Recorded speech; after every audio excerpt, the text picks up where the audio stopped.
If you think that your life is hard and you're giving up on that because you think your life is unfair, think again. I was 18 years old when I got married. I belonged to a very conservative family, a Baloch family, where good daughters never say no to their parents.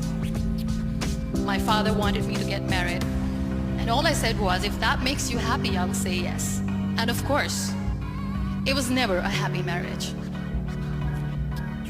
Just about after 2 years of getting married, about 9 years ago, I met a car accident.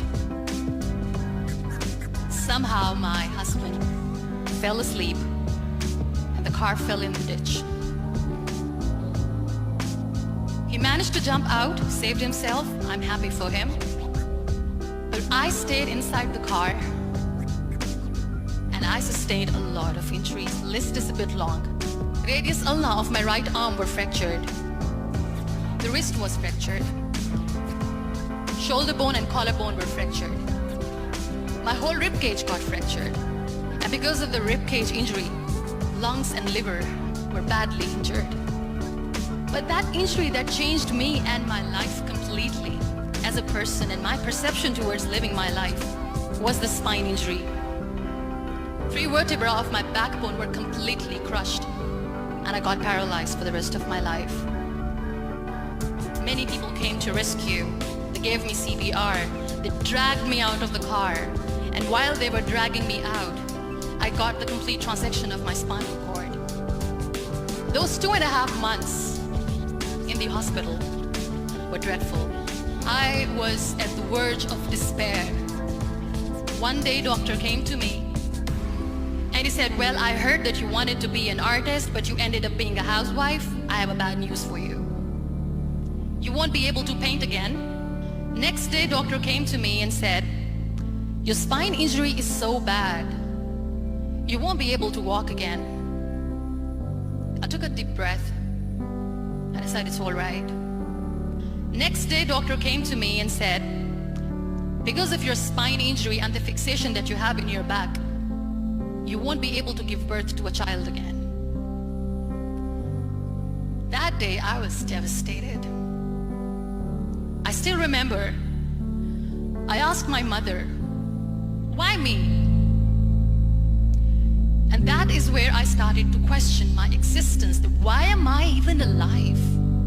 And that is where I realized that the words have the power to heal the soul. My mother said to me, this too shall pass. God has a greater plan for you. I don't know what it is, but He surely has. That day I decided that I'm going to fight my fears. So I wrote down one by one all those fears. And I decided that I'm going to overcome these fears one at a time.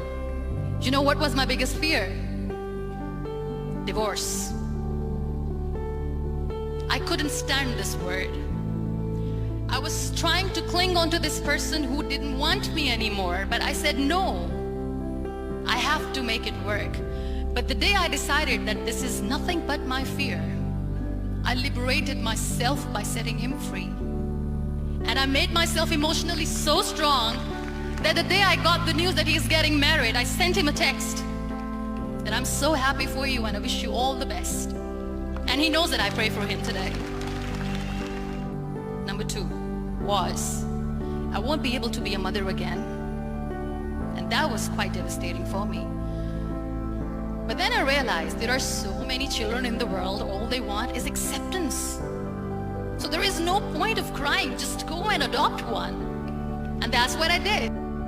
2 years later, I got this call from a very small city in Pakistan. I got a call and they said, are you Muniba Mazari? There is a baby boy and would you like to adopt? And when I say yes, I could literally feel the labor pain. I said, yes, I am going to adopt him. I am coming to take him home. So when you accept yourself the way you are, the world recognizes you. It all starts from within. We have this amazing fantasy about life. This is how things should work. This is my plan. It should go as per my plan. If that doesn't happen, we give up. I never wanted to be on the wheelchair. Never thought of being on the wheelchair. This life is a test and a trial, and tests are trials are never supposed to be easy. So when you are expecting ease from life, and life gives you lemons, then you make the lemonade, and then do not blame life for that, because you were expecting ease from a trial. Trials make you a stronger, better person. Life is a trial, and with time you realize that. It is okay to be scared. It is okay to cry. Everything is okay, but giving up should not be an option. They always say that failure is not an option. Failure should be an option, because when you fail, you get up, and then you fail, and then you get up, and that keeps you going. There are so many people in the world who are dreaming to live a life that you are living right now. You have no idea. Embrace each and every breath that you are taking. Celebrate your life. Live it. Don't die before your death. Live your life fully. Accept yourself the way you are. Be kind to yourself. Real happiness lies in gratitude. So be grateful, be alive, and live every